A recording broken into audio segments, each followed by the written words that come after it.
Hello दोस्तों, नमस्ते, प्रणाम, जय श्री कृष्णा, राधे राधे। हमरा यूट्यूब चैनल पे रउआ सबके स्वागत पर। रउआ सबके बीच में एगो बहुत ही प्यारा छठ गीत लेके आयल बनी। ई छठ गीत आप सब सुनी जा और कमेंट के माध्यम से हमके बताई जा कि ई छठ गीत आप सबके कैसा लागल। अगर हमार गीत आप सबके पसंद आवता तो ज़्यादा से ज़्यादा शेयर करी जा।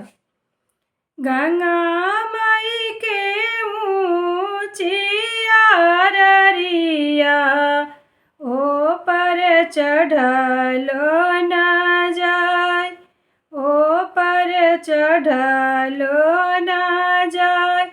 लिहिना कावना देव कुदरिया, घटिया दिहिना बनाय, घटिया दिहिना बनाय।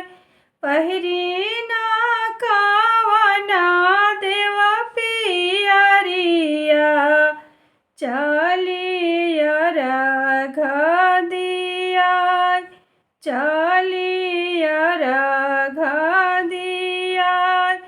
काचाही बसा के बसहरवा, हे कदमा जुड़े गाछ, हे कदमा जुड़े गाछ।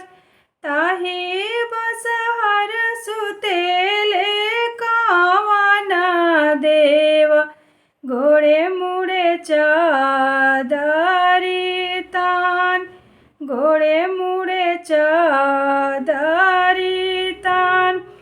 बैठी जागवेली कावना देई, उठी स्वामी भैले भिनुसा, उठी स्वामी भैले भिनुसा। गैया दुहिना भिना सहारा, भैले अरघिया की बेर, भैले अरघिया की बेर। तीना दिन के भूखली धनिया, बाड़ी जलावे में खाड़, बाड़ी जलावे में खाड़। गंगा माई के ऊँची आररिया, ओ पर चढ़लो न जाय, ओ पर चढ़लो